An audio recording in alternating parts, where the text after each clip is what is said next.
Dans ce deuxième chapitre, nous passons en revue les notions générales de la duration et la duration modifiée avant de décrire le modèle de duration pour la quantification et la gestion du risque de taux d'intérêt.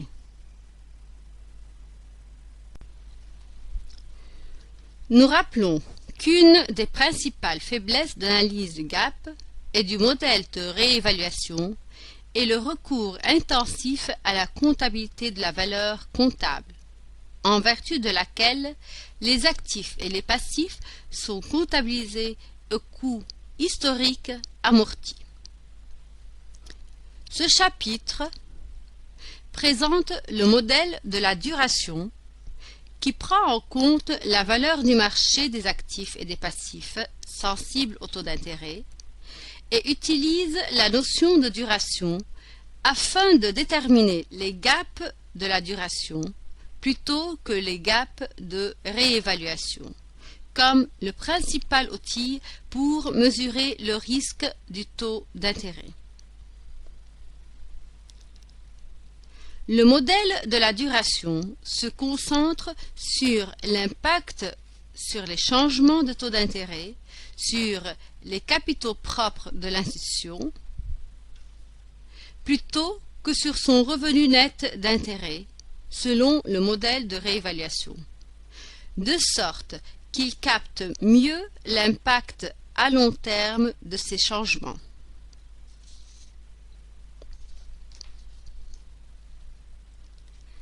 La duration et la duration modifiée sont discutées en détail dans notre module Bond Fundamentals. Nous vous recommandons de revoir ce module en guise de rappel. Premièrement, nous réexprimons l'équation de la variation approximative en pourcentage du prix d'une obligation à taux fixe ou un instrument semblable, tel qu'un swap de taux d'intérêt, en fonction du déplacement, du rendement et de la duration modifiée. La formule de la duration modifiée de l'obligation sans option pour un taux fixe est la suivante. Avec n, nombre d'années, f, le nombre de périodes par an ou la fréquence par an, VA-CFT, c'est la valeur actuelle du cash flow de la période T, et VA-TCF, c'est la valeur actuelle totale des cash flows de l'obligation qui est égale au prix. La duration modifiée notée DM d'un portefeuille d'obligations à taux fixe est la moyenne pondérée des durations individuelles modifiées de chaque obligation, les pondérations étant basées sur des valeurs actuelles du marché, comme expliqué dans la formule ci-dessous. Avec grand N, nombre d'obligations dans le portefeuille, DMI, la duration modifiée de l'obligation I, WI, c'est la pondération de l'obligation I, qui est égale aussi à la valeur de marché des obligations I divisée par la valeur du marché du portefeuille total. Cette relation est valable pour les positions courtes et longues. Lorsque la position est courte, la pondération doit être négative.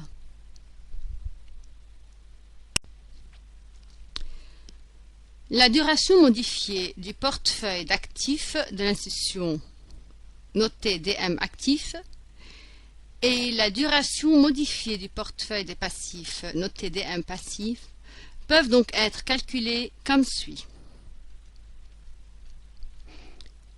Nous considérons que, dans ce cas, les passifs, traités comme dans le système américain liabilities, c'est le passif moins les capitaux propres. Nous savons que le total, donc dans ce cas, nous supposons que le total des actifs, qui est A, est égal au total des passifs P plus les capitaux propres CP.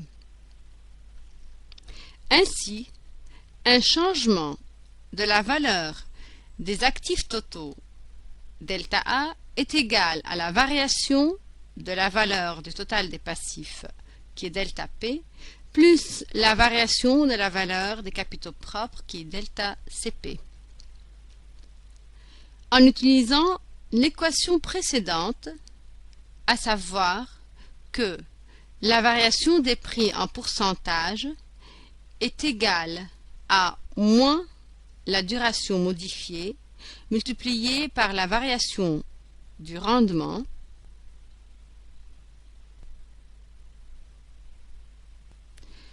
on peut ainsi écrire ce qui suit pour la variation des actifs et la variation du passif,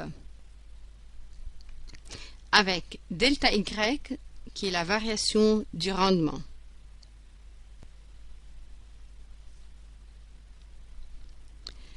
La variation dans la valeur des capitaux propres peut être calculée comme suit.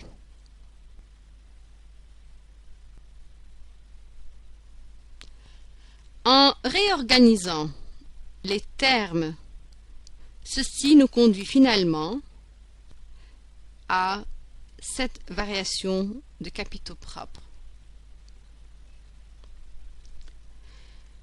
L'élément entre parenthèses est généralement appelé le gap de la duration ajusté à l'effet de levier.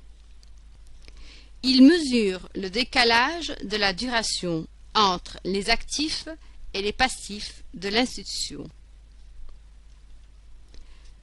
Plus le gap de la duration ajusté à l'effet de levier est grand en termes absolus, qu'il soit positif ou négatif, plus grande est l'exposition de l'institution aux fluctuations des taux d'intérêt. Notons également que nous pouvons mesurer la duration modifiée des capitaux propres comme suit.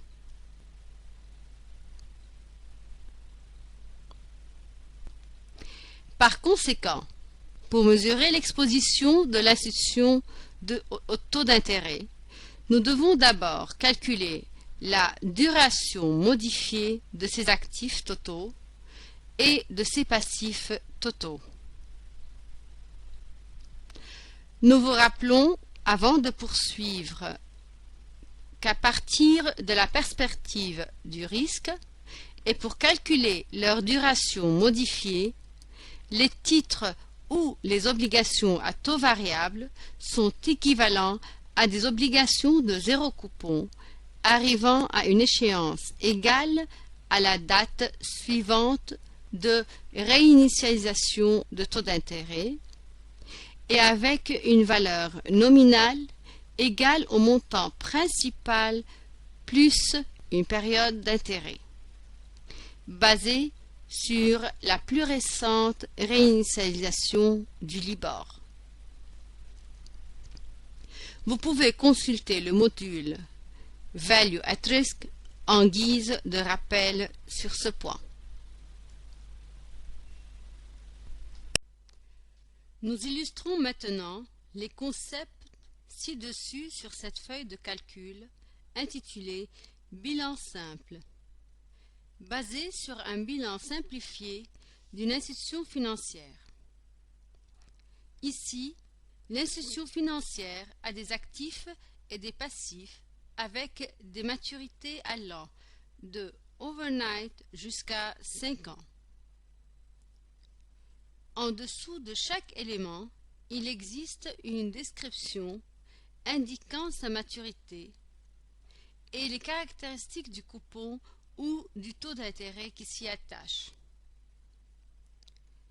Pour simplifier, nous supposons que tous les instruments de taux d'intérêt suivent la convention du nombre de jours actuel sur 360. Sous la rubrique du dépôt à vue, nous émettons une hypothèse concernant le profil de réévaluation dont 80% des encours de dépôt sont effectivement des dépôts de base avec une maturité réévaluée de 5 ans et 20% du total représentant la partie volatile supposée être réévaluée overnight. Nous appliquons les mêmes hypothèses pour les comptes d'épargne en vous rappelant qu'ils payent généralement un taux d'intérêt inférieur au taux du marché. Ici, il est supposé être de 1%. Les données du marché sont résumées dans les cellules J3 jusqu'à P24. Le futur passage du temps est décomposé en 21 périodes trimestrielles figurant dans les cellules J4 jusqu'à J24, sauf pour la première période qui est fixée pour un jour seulement. La dernière de ces périodes atteint donc son échéance dans 5 ans, ce qui correspond à la plus longue maturité des éléments du bilan sensibles au taux d'intérêt. Les taux de zéro coupon appropriés sont indiqués dans les cellules M4 jusqu'à M24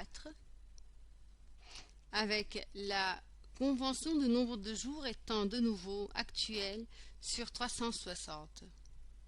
Les facteurs d'actualisation apparaissent dans les cellules N4 jusqu'à N24.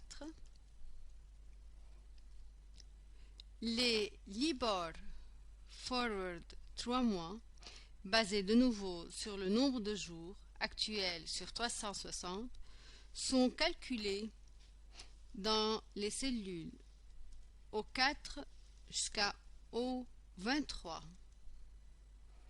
alors que les Libor Forward 6 mois apparaissent dans les cellules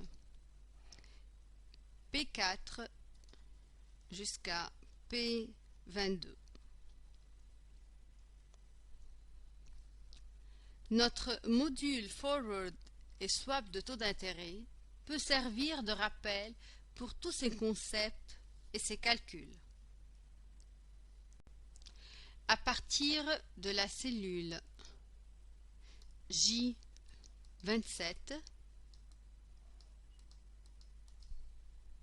de ce tableau, on calcule la duration modifiée pour chacun des actifs figurant dans le bilan. Nous avons d'abord répertorié dans les cellules M29 jusqu'à S49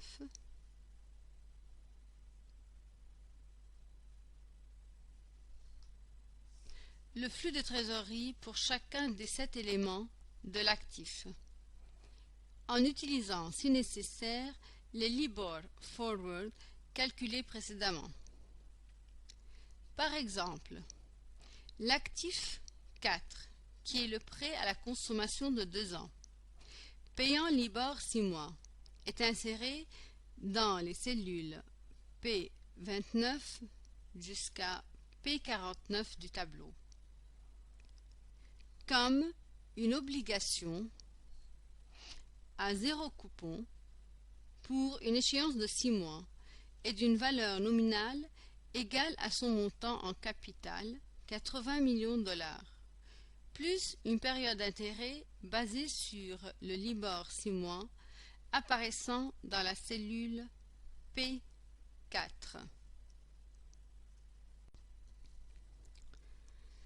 Les cellules M50 jusqu'à S50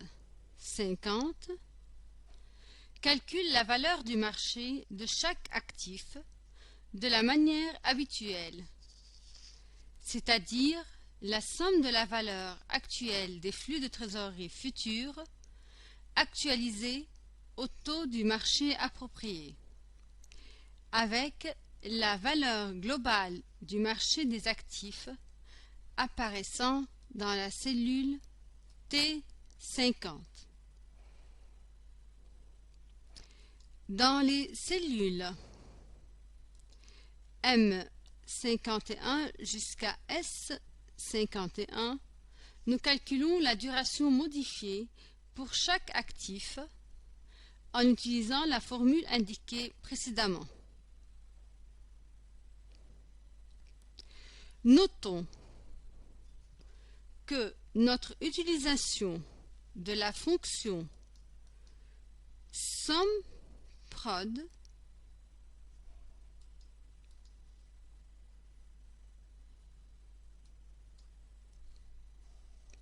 aide à raccourcir les étapes dans le calcul. Dans la cellule T51,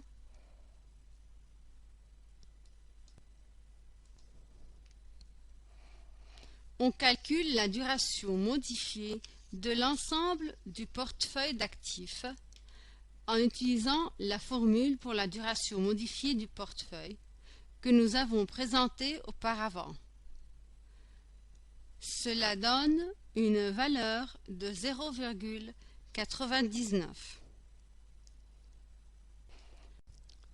Dans le tableau, commençant par J54,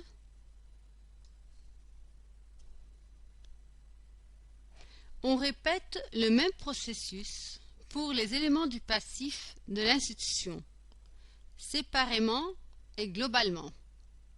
Nous émettons un certain nombre d'observations à cet égard. Pour les dépôts à vue, nous avons divisé le montant total en une portion de 20% volatile apparaissant dans la cellule M56 et 80% apparaissant dans la cellule M76. Dans les deux cas, les montants principaux sont traités comme des valeurs nominales des obligations à 0 coupon. Les comptes d'épargne sont traités d'une manière similaire avec 20% représentant la partie volatile et 80% la partie de base. La seule différence est l'ajout de l'intérêt de 1% dans chaque formule figurant dans les cellules N56 à N76.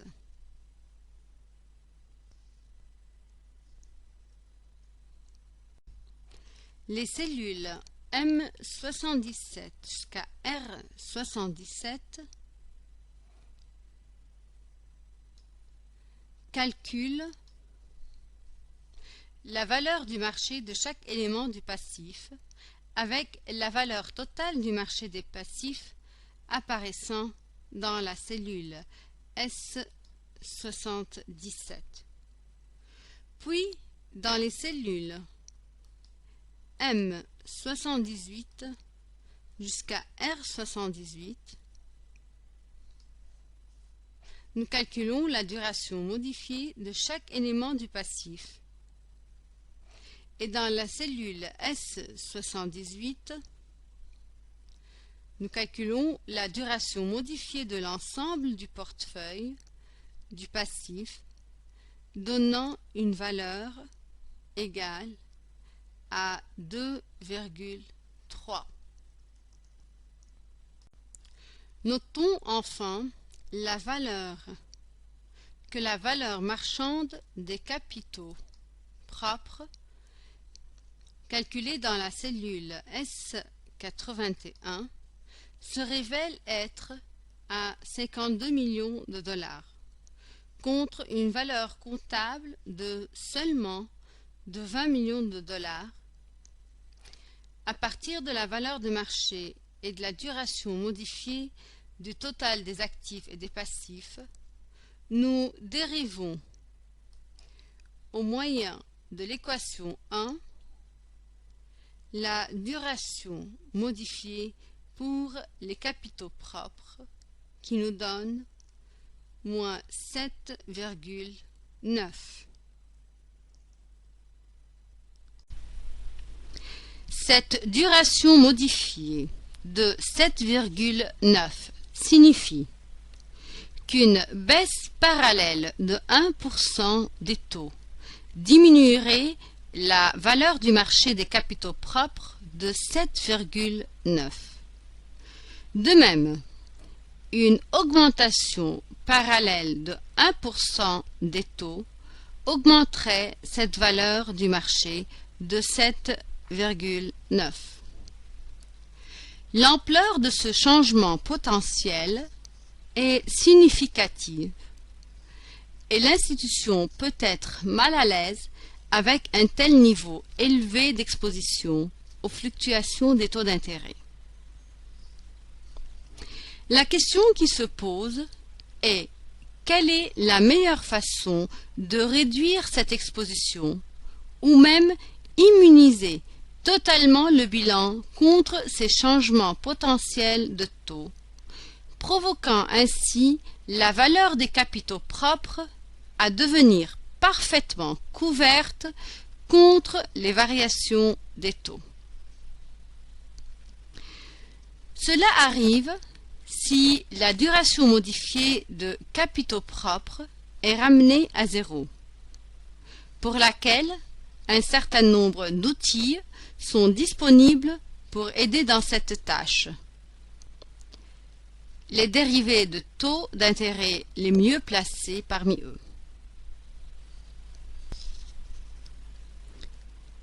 Nous illustrons ceci via un swap de taux d'intérêt. Du point de vue du risque, un swap de taux d'intérêt est décomposé en une combinaison de positions longues-courtes constituée d'une obligation à taux fixe payant le taux de swap et un titre à taux variable payant le Libor approprié. Dans notre situation, l'institution financière doit augmenter la duration de ses actifs en ajoutant des actifs synthétiques à long terme à taux fixe via un IRS et plus précisément en recevant un taux fixe et en payant un taux variable sous le swap. Supposons que l'institution financière reçoit un taux fixe et paye Libor 6 mois sous un IRS de 5 ans. Notre tâche est de déterminer le notionnel de ce IRS qui apporte la duration modifiée des capitaux propres à 0. Pour cela, nous revenons à l'équation 1, mais en incluant cette fois l'IRS, donc l'équation devient ainsi. Ce qu'il faut résoudre.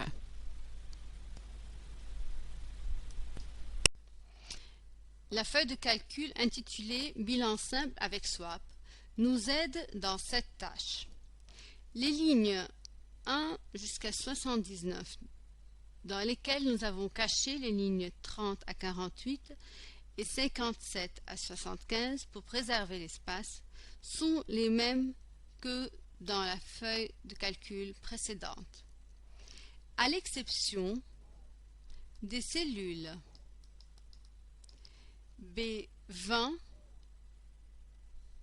jusqu'à J23 auxquelles nous avons ajouté un swap de taux d'intérêt comme élément du hors-bilan.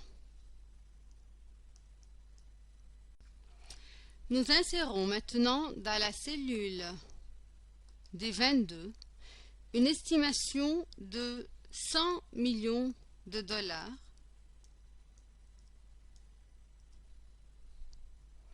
pour le notionnel du swap de taux d'intérêt et dans la cellule D23 un taux estimé de 4% pour le leg fixe.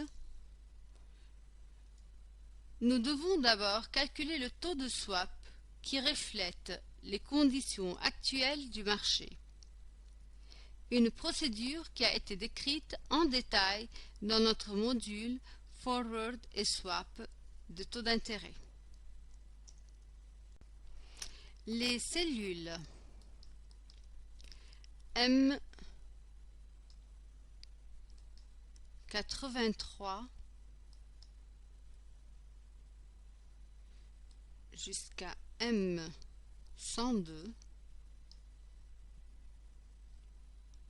voilà, énumère les flux de trésorerie sous le swap à leg fixe basé sur une supposition dans la cellule D23, tandis que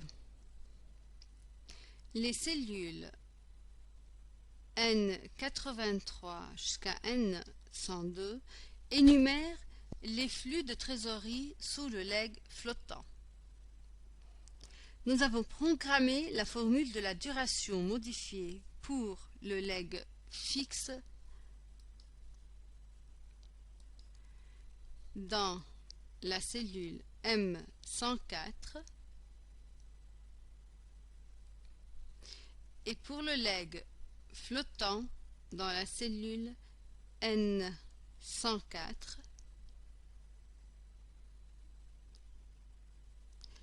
et pour le swap dans son ensemble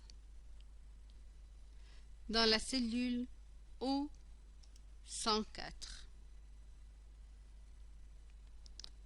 À cet effet, nous avons reflété le leg flottant comme une obligation de 6 mois à 0 coupon payant à l'échéance le notionnel de l'IRS plus un coupon basé sur le fixing du Libor comptant, comme expliqué précédemment.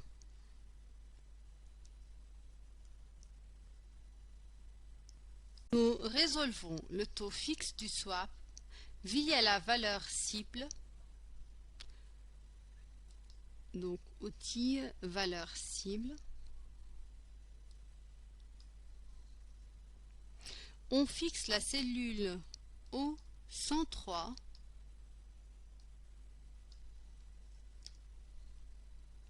qui est la valeur actuelle du swap à 0 en modifiant la cellule D23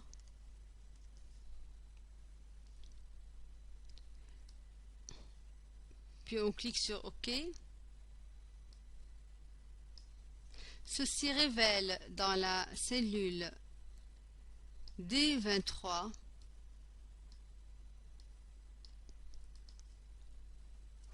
un taux de 4,395% et la duration modifiée du swap dans la cellule au 104 affiche une valeur de 3,94 années. En ce qui concerne le notionnel du swap, nous avons programmé l'équation précédente dans la cellule O107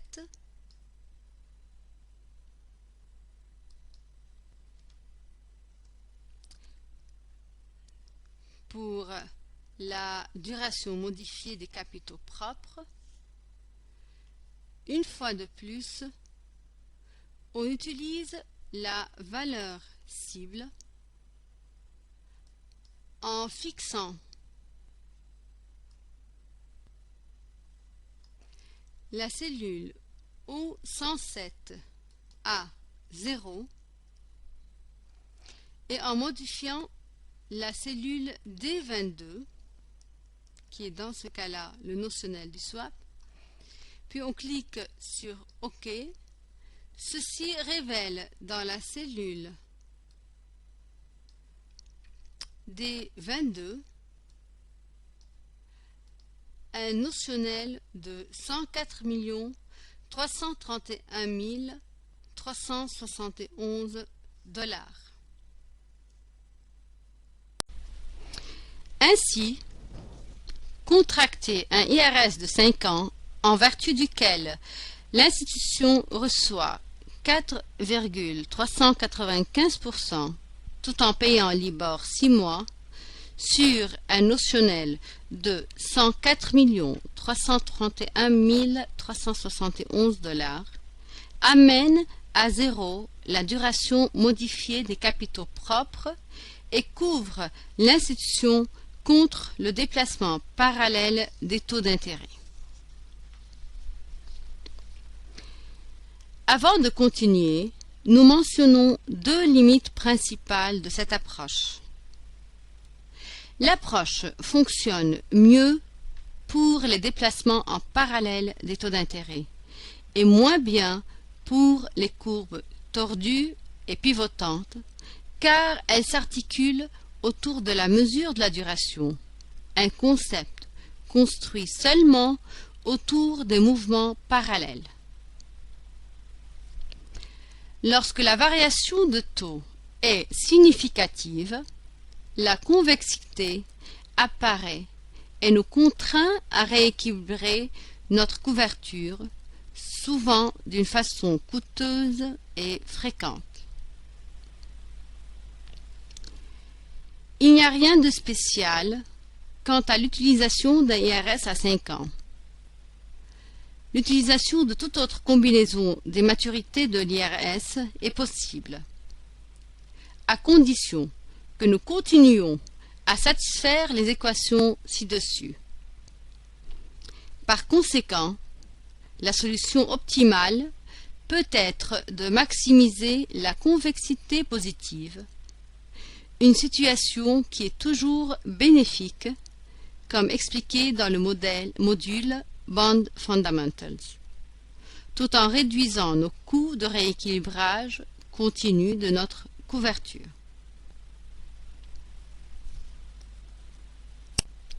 Jusqu'ici, nous avons supposé que l'institution financière veut immuniser sa valeur du marché de ses capitaux propres aux variations des taux d'intérêt. Les institutions financières sont souvent plus intéressées à garder le ratio de fonds propres aux actifs à des niveaux minimums spécifiés. Bien que ce ratio soit souvent basé sur les valeurs comptables, il arrive que de plus en plus, les institutions les calculent à partir des valeurs de marché. Une tendance qui s'est accélérée et s'est élargie depuis l'avènement de la crise du crédit. Nous avons donc modifié notre objectif d'apporter à 0 la sensibilité du ratio fonds propres aux actifs au déplacement de taux d'intérêt que nous pouvons écrire mathématiquement comme suit.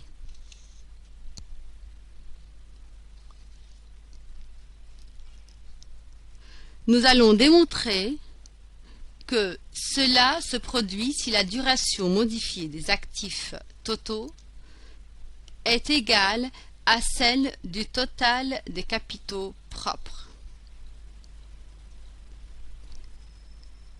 La preuve repose sur ce qu'on appelle la règle du quotient de calcul pour différencier le quotient ou le ratio de deux fonctions algébriques qui sont les suivantes.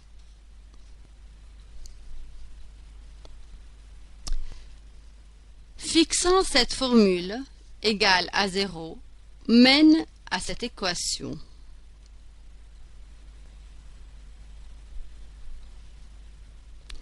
Ainsi, nous obtenons la duration modifiée des capitaux propres est égale à la duration modifiée des actifs. Pour atteindre cet objectif, nous avons recours au swap de taux d'intérêt utilisé il y a un instant pour l'immunisation des capitaux propres. Nous revenons donc à la feuille de calcul bilan simple avec swap dans laquelle nous avons programmé dans la cellule O109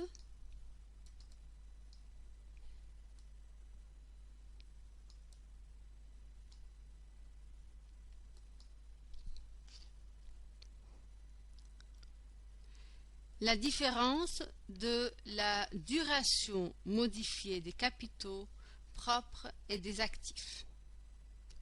Et maintenant, cliquons sur la valeur cible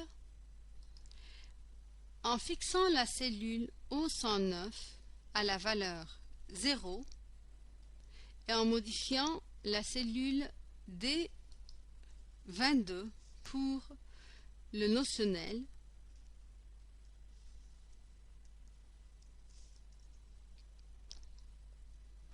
puis nous cliquons sur OK. Ceci révèle cette fois dans la cellule D22 un notionnel de swap de 117 365 436 $. Ainsi, en entrant un swap de 5 ans payant fixe